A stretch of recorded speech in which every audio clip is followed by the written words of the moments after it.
Angin dingin yang tidak wajar menyusup melalui celah-celah dinding kayu rumah warga desa Karangsengkala.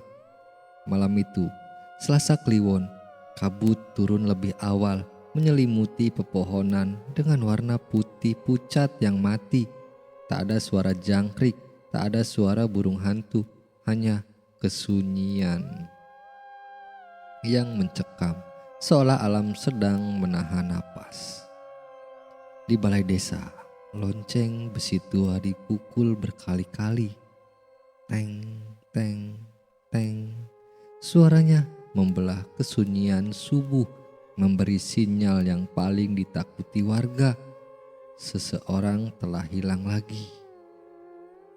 Bagas terbangun dengan keringat dingin membasahi kaosnya. Di bahunya, ia merasakan sensasi panas yang membara, seolah ada kuku-kuku tak kasat mata yang mencengkram kulitnya. Ia tahu itu adalah reaksi dari pendampingnya. "Sabar Eyang," bisik Bagas pelan, mencoba menarik napas. Ia segera keluar rumah dan menuju kerumunan warga di pinggir hutan jati. Di sana, warga berdiri melingkar dengan wajah pucat pasi. Pak RT dengan tatapan bergetar menunjuk ke arah akar pohon beringin tua yang besar. "Gusti, ini caping milik Pak Kromo," isak seorang warga wanita. "Hanya ini yang tersisa." Di atas tanah yang lembab, sebuah caping bambu tergeletak dalam kondisi hancur di sekelilingnya. Bercak darah segar merembes ke tanah. Dan yang paling mengerikan adalah jejak kaki berukuran raksasa. Jejak kaki babi hutan, namun dengan bentuk jemari yang menyerupai manusia. "Ini bukan ulah hewan biasa," gumam Pak Mulyo, sang kepala desa yang baru saja tiba. Wajahnya tampak tegang, namun matanya yang sembab menyiratkan sesuatu yang sulit diartikan. "Kita harus memperketat ronda. Jangan ada yang keluar rumah setelah maghrib." Bagas berdiri di barisan paling belakang, terpisah dari hiruk pikuk ketakutan warga. Matanya yang tajam tidak fokus pada caping itu, melainkan pada kegelapan pekat di balik semak-semak hutan. Bagas bisa melihat apa yang tidak bisa dilihat warga lain. Gumpalan energi hitam yang pekat berbau busuk seperti bangkai yang terbakar masih tertinggal di udara. "Cucuku, bau busuk itu berasal dari keserakahan." Sebuah suara berat dan berwibawa menggema di dalam kepala Bagas. Suara itu bukan berasal dari telinga, melainkan dari dalam jiwanya. Bagas berbisik nyaris tanpa suara, "Siapa mereka, Eyang?" "Siluman itu hanya pesuruh. Ada tangan manusia yang mengikat lehernya dengan janji darah. Jika kau diam, desa ini akan musnah sebelum bulan purnama mencapai puncaknya." Tiba-tiba seorang pemuda desa bernama Jaka menghampiri Bagas. "Gas, kamu diam saja dari tadi. Kamu kan baru pulang merantau. Apa di kota tidak diajarkan cara berburu babi hutan? Bantu kami dong," ujar Jaka. Bagas menoleh perlahan, matanya sempat berkilat putih sesaat, membuat Jaka tersentak mundur karena merasa seperti ditatap oleh seekor predator buas. "Ini bukan soal berburu, Jak," jawab Bagas dengan suara rendah. "Percuma membawa senapan jika yang kau lawan tidak mempan diterjang peluru." "Maksudmu apa?" Jaka mengernyit, merasa tersinggung. "Pulanglah, jaga keluargamu baik-baik. Pastikan pintu rumahmu diberi garam atau bawang putih di ambangnya. Malam ini akan lebih buruk dari semalam," ucap Bagas tanpa ekspresi, lalu berbalik pergi meninggalkan kerumunan yang bingung. Di belakang punggung Bagas, sebuah bayangan harimau putih berukuran raksasa tampak samar-samar mengikuti langkahnya sebelum akhirnya menghilang menyatu ke dalam bayangan pemuda itu. Bagas tahu waktu untuk bersembunyi sudah habis. Perang gaib di Karang Sangkala telah dimulai. Matahari tenggelam dengan warna merah tembaga yang tidak wajar, seolah-olah langit Karang Sangkala sedang memar oleh kutukan. Suasana desa berubah drastis setelah maghrib. Tak ada lagi tawa anak-anak di halaman. Pintu-pintu rumah digrendel rapat menggunakan kayu jati. Jendela dipaku silang dan lampu minyak sengaja diredupkan agar tidak menarik perhatian sesuatu yang mungkin mengintip dari kegelapan. Di rumah kecilnya yang terletak paling dekat dengan batas hutan, Bagas duduk bersila. Ia tidak menyalakan lampu, hanya ada sebatang lilin kecil yang apinya menari-nari ditiup angin yang menyelinap dari celah lantai bambu. Di depannya, sebilah keris tua tanpa sarung diletakkan di atas kain kapan putih. Aroma kemenyan sela merayap memenuhi paru-paru. Eyang Maung, kulo nyuwun pirso. Saya mohon petunjuk, bisik Bagas dengan suara rendah. Seketika, api lilin itu padam tanpa sebab. Udara di ruangan itu mengental menjadi dingin luar biasa hingga setiap hembusan napas Bagas membentuk kabut tipis. Dari sudut ruangan yang paling gelap, 2 titik cahaya biru es menyala tajam dan menghujam jiwa. Perlahan, sosok harimau putih besar kerbau muncul dari bayang-bayang. Bulunya seputih salju dengan gurat-gurat hitam yang tampak seperti ukiran kaligrafi kuno. Maung Bodas mendekat, langkah kakinya tidak mengeluarkan suara sedikit pun, seolah ia berjalan di atas udara. Ia berhenti tepat di depan Bagas. Hembusan napas sang khodam terasa seperti angin pegunungan di wajah Bagas. Cucuku, kau memanggilku saat darahmu sedang mendidih. Aku merasakannya. Amarahmu adalah makananku, tapi ketakutanmu adalah racun bagiku. Suara itu bergema langsung di dalam kesadaran Bagas, berat dan berwibawa. Aku tidak bisa diam lagi, Eyang. Pak Kromo hilang dan tadi pagi aku melihat jejak itu, jejak celeng ireng. Kenapa siluman sekotor itu bisa masuk ke desa ini tanpa hambatan? Tanya Bagas, kedua tangannya terkepal di atas lutut. Karena ada yang membukakan pintu untuknya, Bagas. Seorang manusia telah menjual jiwanya untuk menjadi inang bagi iblis itu. Jika kau ingin menghentikannya, kau tidak bisa lagi menyerang sebagai manusia. Kau harus membiarkan ragamu menjadi taringku. Apa resikonya? Jiwa kita akan terikat. Jika aku terluka di alam gaib, raga manusiamu akan hancur, dan jika kau mati, aku akan terperangkap dalam kegelapan selamanya. Apakah kau siap memikul beban sebagai penjaga? Tanya Maung Bodas. Bagas menatap mata biru itu dengan mantap. Selama nyawa di kandung badan, Karang Sangkala tidak boleh jatuh ke tangan siluman. Tepat saat Bagas hendak menyentuh kerisnya untuk memulai ritual penyatuan, sebuah gedoran keras menghantam pintu rumahnya. Brak, brak, brak.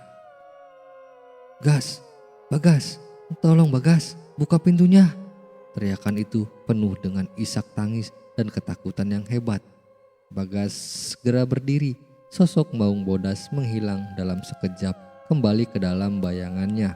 Saat pintu dibuka, Jaka berdiri di sana dengan pakaian yang compang-camping dan wajah bermandikan keringat dingin. Jaka, ada apa? Tanya Bagas.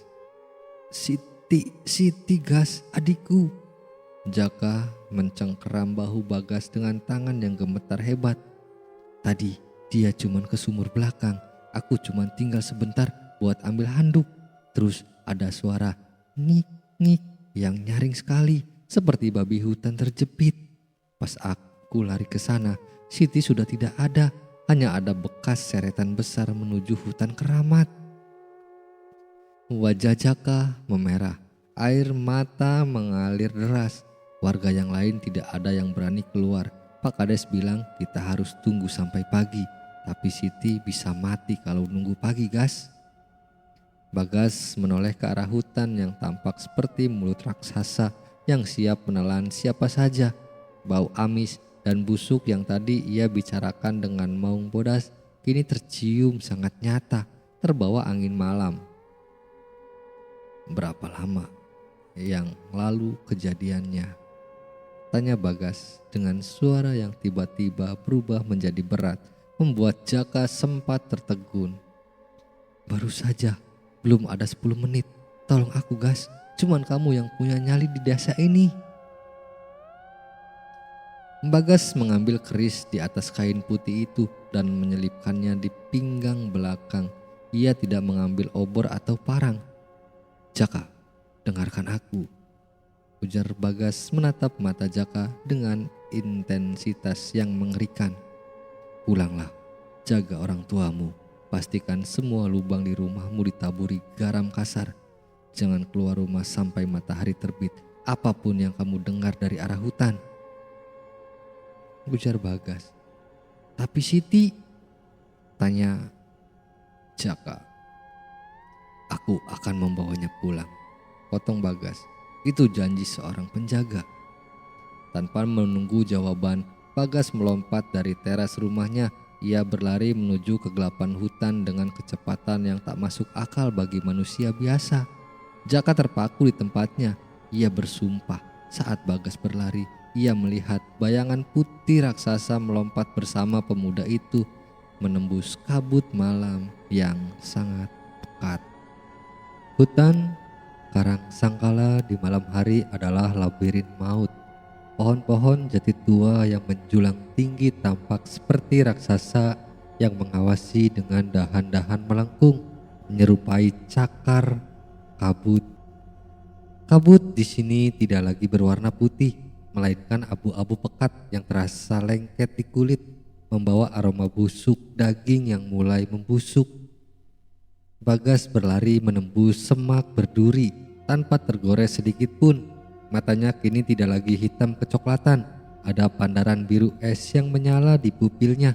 Inilah penglihatan Maung, kemampuan untuk melihat aliran energi gaib di tengah kegelapan total. Berhenti cucuku, suara Maung Bodas bergema, kali ini lebih tajam. Bagas mengerem langkahnya di sebuah gundukan tanah yang berantakan. Di sana ia melihat jejak seretan panjang.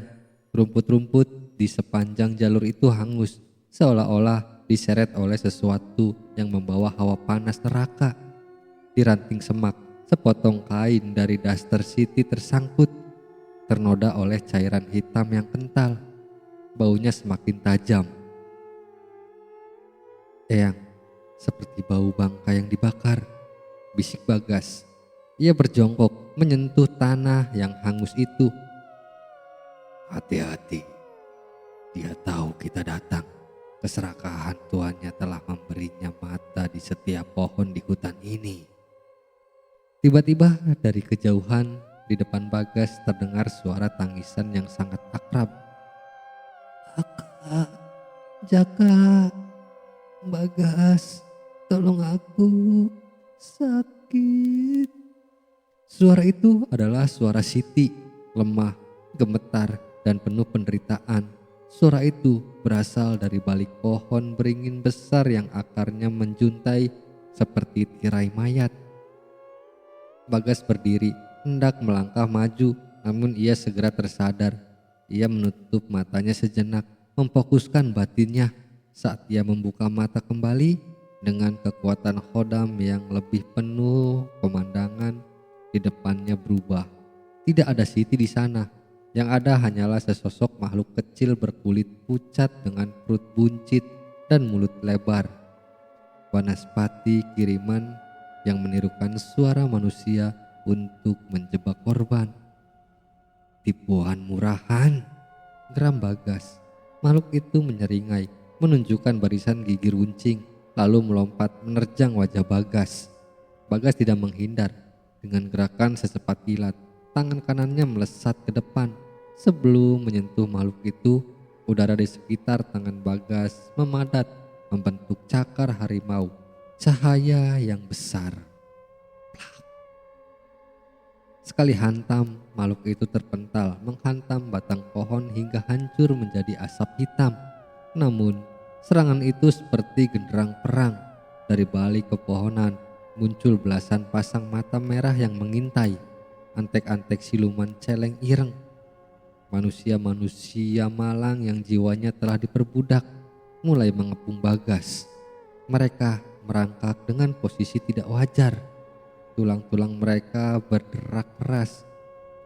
"Keluarlah, majikanmu pasti sedang bersembunyi di dalam lubang," teriak Bagas. Suaranya menggelegar membuat dedaunan di atasnya berguguran. Dari kegelapan yang paling pekat muncul sesosok setinggi 2 meter. Manusia berkepala babi hutan, namun dengan otot-otot yang menonjol keluar dan bulu hitam kasar yang meneteskan nanah. Itu adalah Panglima Celeng, tangan kanan sang siluman utama. "Maung bodas!"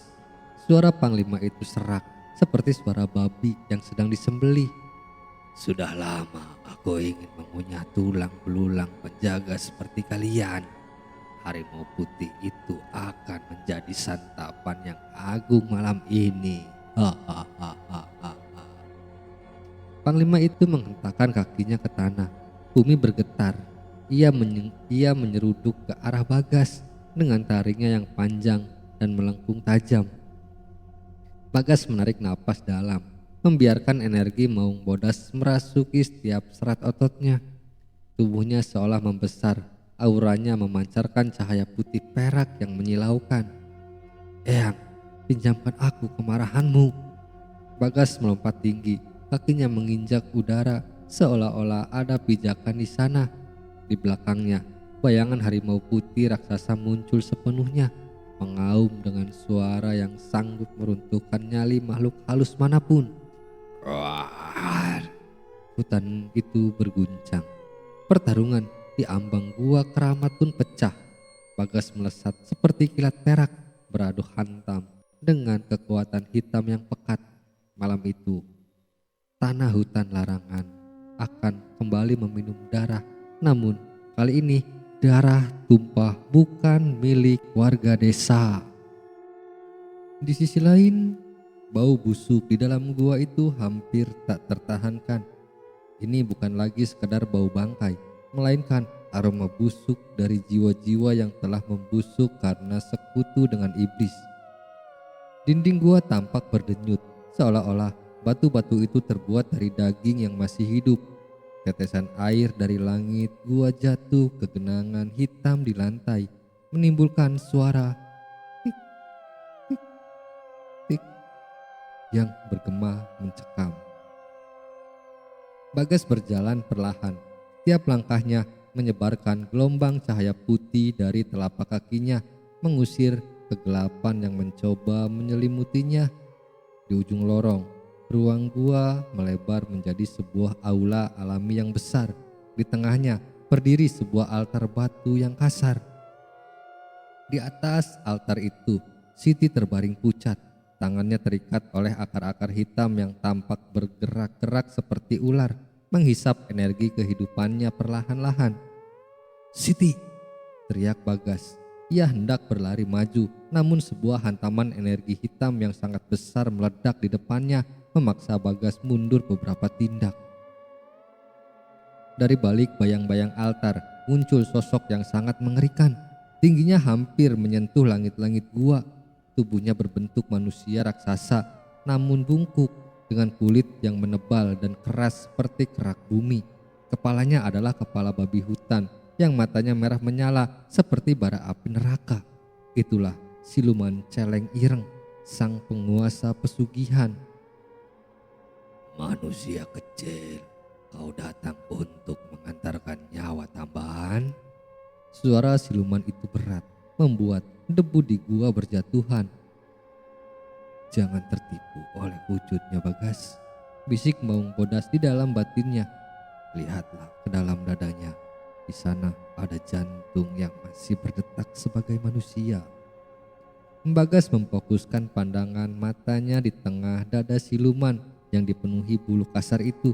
Ia melihat sebuah cahaya merah yang berdenyut, sebuah jimat yang tertanam di dalam daging. Namun yang lebih mengejutkan, di pergelangan tangan manusia yang menyatu dengan bentuk siluman itu terdapat sebuah gelang akar bahar yang sangat Bagas kenal. "Gelang itu, Pak Mulyo?" Suara Bagas bergetar karena amarah dan ketidakterimaan. "Jadi benar Anda yang melakukan semua ini? Anda kepala desa kami." Siluman itu tertawa, suara tawa yang lebih mirip dengan lengkingan binatang yang sedang berpesta. "Desa ini miskin, Bagas. Mereka hanya tahu meminta dan menuntut. Tanpa kekayaan yang kuberikan dari ritual ini, Karang Sangkala sudah lama mati kelaparan. Aku hanya mengambil sedikit pajak berupa nyawa. Kau bukan menyelamatkan desa, kau menjualnya," teriak Bagas. Bagas menghujamkan kakinya ke tanah dan dalam sekejap ia melesat seperti peluru. Tangan kanannya membentuk cakar cahaya yang tajam dan duar. Cakar Bagas menghantam bahu siluman itu, menimbulkan percikan api keunguan. Namun kulit siluman itu sangat keras. Ia mengibaskan tangannya yang besar menghantam Bagas hingga pemuda itu terlempar menabrak dinding gua. "Bagas, fokus, jangan biarkan amarahmu mengaburkan sinkronasi kita," peringat Maung Bodas. Bagas bangkit, menyeka darah yang mengalir dari sudut bibirnya. Ia bisa merasakan tulang rusuknya retak, namun rasa sakit itu justru memicu adrenalinnya. Ia bisa merasakan kehadiran Maung Bodas semakin kuat. Bulu-bulu putih halus mulai tumbuh di lengan Bagas dan kuku-kukunya memanjang menjadi belati perak yang mematikan. "Eyang, berikan aku seluruh kekuatanmu sekarang." Udara di dalam gua mulai berputar hebat, membentuk pusaran angin. Bayangan harimau putih raksasa kini tidak lagi berada di belakang Bagas, melainkan menyatu menyelimuti tubuh Bagas layaknya baju zirah cahaya. Mata Bagas kini sepenuhnya berubah menjadi biru es yang bercahaya terang, menerangi seluruh isi gua. "Pak Mulyo, atau siapapun kau yang bersembunyi di balik kulit buruk ini." Suara Bagas kini bukan lagi suara manusia. Itu adalah auman yang terartikulasi. "Malam ini perjanjian darahmu dibatalkan." Siluman celeng ireng meraung liar. Ia menyadari bahwa yang dihadapannya bukan lagi sekedar pemuda desa, melainkan amukan harimau leluhur yang telah bangkit dari tidurnya. Ia menerjang maju dengan taring tajamnya, sementara Bagas melompat menyambutnya dengan cakar yang siap membelah kegelapan. Di atas altar, Siti mulai membuka matanya sedikit, melihat pemandangan luar biasa antara cahaya putih dan kegelapan hitam yang bertabrakan di depan matanya. Sebelum semuanya menjadi putih menyilaukan, gua itu bergetar hebat. Langit-langit batu mulai retak dan menjatuhkan bongkahan material. Namun tak satu pun mengenai Bagas. Aura putih perak yang menyelimutinya membentuk perisai tak kasat mata yang menghancurkan apapun yang menyentuhnya. Di hadapannya, siluman celeng ireng tampak semakin liar. Luka-luka di tubuhnya mengeluarkan asap hitam yang berdesis, dan mata merahnya mulai berkedip, tanda kekuatannya mulai tidak stabil. "Kau anak ingusan, tidak akan bisa memutus kontrak yang sudah tertulis dengan darah," raung siluman itu dengan suara Pak Mulyo yang semakin serak. Bagas tidak menjawab dengan kata-kata manusia. Ia merendahkan tubuhnya, jemarinya mencengkeram lantai gua hingga batu-batu muncul di bawah kukunya. Maung Bodas di dalam dirinya telah mengambil alih sepenuhnya insting bertarung. Sekarang Bagas, hantam tepat di jantungnya di mana jimat itu tertanam. Hanya itu cara yang membebaskan jiwa-jiwa yang tertawan. Perintah Maung Bodas. Siluman itu melompat, mencoba menindih Bagas dengan berat tubuhnya yang ribuan kilogram. Namun Bagas melesat seperti kilat keperakan. Ia berlari di dinding gua, menentang gravitasi, lalu meluncur turun dengan kecepatan yang tak tertangkap mata.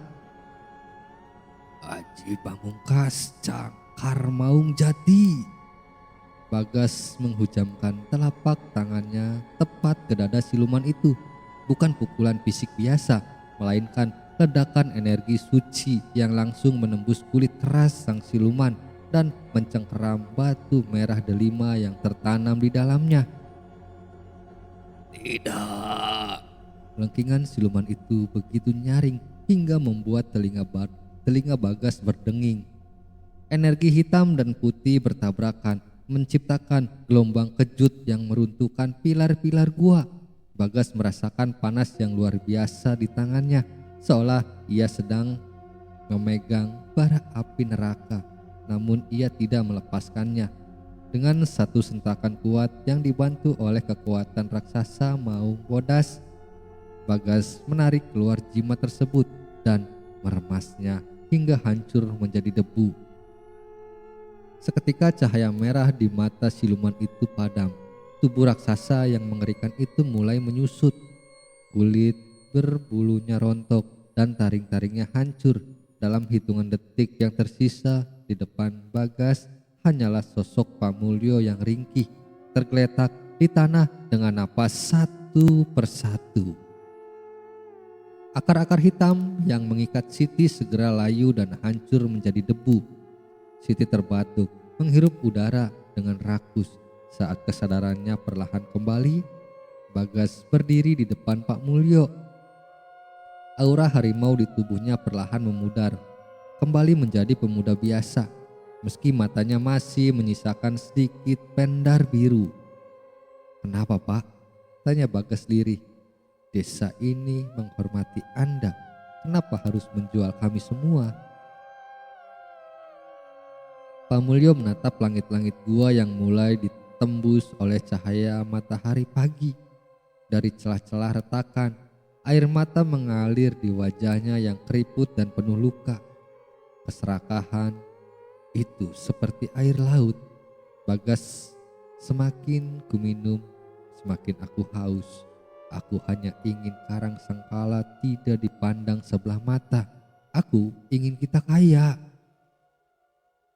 Kekayaan yang dibangun di atas kuburan rakyat sendiri bukanlah kejayaan, itu adalah kutukan, jawab Bagas dingin.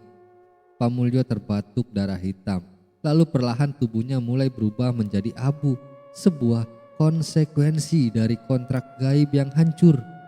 Sebelum benar-benar menghilang, ia membisikkan sesuatu. Jaga desa ini penjaga. Bagas segera berlari ke arah Siti, melepaskan sisa ikatan di tangannya.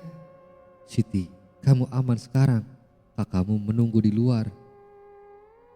Siti menangis, sesenggukan memeluk lengan Bagas. Bagas menggendong gadis itu dan berjalan keluar dari gua yang mulai runtuh sepenuhnya. Saat mereka melangkah keluar, sinar matahari pagi menyapa wajah mereka. Udara hutan yang tadinya busuk kini tercium segar, wangi tanah dan juga embun pagi. Di pinggir hutan, warga desa beserta Jaka sudah menunggu dengan cemas saat melihat Bagas keluar kembali membawa Siti. Sorak-sorai pecah bercampur dengan tangis haru. Jaka langsung berlari dan memeluk adiknya. Bagas berdiri agak menjauh dari keramaian itu. Ia melihat bayangan dirinya di atas tanah. Di sana, bayangan harimau putih besar tampak duduk dengan tenang di sampingnya. Sebelum akhirnya benar-benar menyatu dan menghilang. Karang Sengkala telah bebas dari teror. Namun Bagas tahu selama manusia masih memiliki keserakahan, tugasnya sebagai pemegang amanah Maung Bodas tidak akan pernah benar-benar berakhir. Kita masuk ke epilog. 40 hari telah berlalu sejak runtuhnya gua di kaki gunung. Desa Karang Sengkala tidak lagi sama. Meski luka akibat kehilangan warga yang menjadi tumbal belum sepenuhnya sembuh, udara di desa itu terasa jauh lebih ringan. Tak ada lagi bau amis yang dibawa angin malam, dan burung-burung mulai kembali berkicau di dahan beringin tua yang dulu dianggap angker. Bagas duduk di teras rumahnya, menyesap kopi hitam pahit sambil menatap garis cakrawala yang mulai menguning di pinggirannya. Keris pusaka sang kakek kini terbungkus sarung kayu cendana yang baru. Sebuah penghormatan bagi senjata yang telah memutus kutukan. Mas Bagas, sebuah suara lembut memecah lamunannya. Siti berdiri di halaman, membawa sebuah bakul berisi nasi kuning dan lauk pauk. Wajahnya sudah kembali cerah, meski ada gurat kedewasaan yang dipaksakan oleh trauma masa lalu di matanya. Di belakangnya, Jaka mengikuti dengan membawa sebundel kayu bakar. Ibu menyuruhku mengantarkan ini. Siti tersenyum kecil, meletakkan bakul itu di meja kayu Bagas. Ini syukuran kecil-kecilan karena aku sudah bisa kembali sekolah di kota. Bagas tersenyum, sebuah senyum yang jarang ia tunjukkan. Terima kasih Siti, sampaikan salam untuk ibumu. Jaka melangkah maju, menjabat tangan Bagas dengan erat. Warga desa sepakat, Gas. Mereka ingin kamu yang menggantikan posisi Pak Mulyo sebagai pemimpin. Kamu satu-satunya yang kami percaya. Bagas terdiam sejenak. Matanya menatap ke arah hutan jati yang kini tampak hijau. Royo-royo. Pemimpin desa bukan jalanku, Ujak. Aku lebih berguna berada di antara bayang-bayang. Karang Sengkala butuh pemimpin yang pandai mengurus tanah dan air, bukan orang yang hanya pandai berkelahi dengan hantu. Tapi kamu penyelamat kami, sanggah Jaka. Tugas penjaga adalah menjaga, bukan berkuasa. Saut Bagas tenang namun tegas. Kekuasaan adalah apa yang membuat Pak Mulyo terjatuh. Biarkan aku tetap seperti ini. Jika ada sesuatu yang keluar dari hutan dan mengancam kalian, barulah cari aku.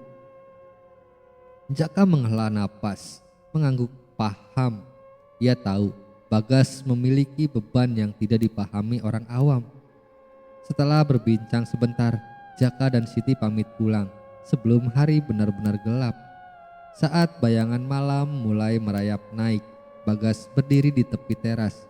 Ia menutup matanya, membiarkan indranya meluas ke seluruh penjuru desa. Di dalam batinnya, ia merasakan sebuah kehadiran yang masif dan tenang. Mereka mulai mandiri, Eyang, ucap Bagas dalam hati. Sesosok harimau putih besar muncul secara gaib di sampingnya. Kepalanya setinggi bahu Bagas. Maung Bodas tidak lagi menggeram liar. Ia tampak seperti kucing besar yang sedang mengawasi wilayah kekuasaannya.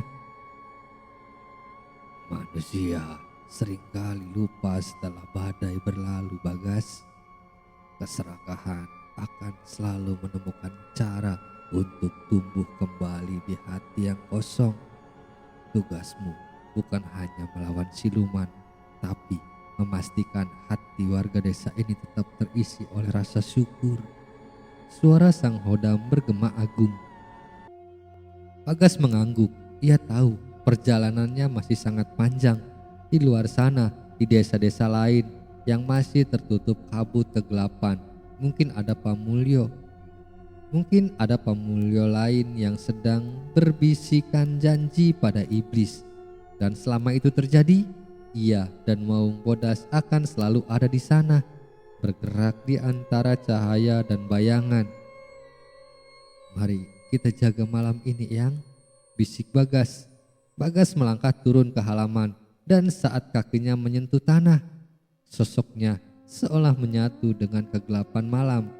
Hanya sepasang mata biru es yang sesaat terlihat berkilat di antara pepohonan sebelum akhirnya sunyi kembali menguasai karang sengkala dan kedamaian yang terjaga. Dan tamat. Terima kasih untuk teman-teman semua yang telah mengikuti kisah warisan Maung Bodas. Dan seperti biasa untuk teman-teman semua, kami mohon dukungannya kepada teman-teman semua untuk membantu mengembangkan channel ini. Dukungan dari teman-teman adalah energi buat kami di Kreator Amatir. Sekali lagi saya ucapkan banyak-banyak terima kasih. Wabillahi taufiq wal hidayah. Wassalamualaikum warahmatullahi wabarakatuh.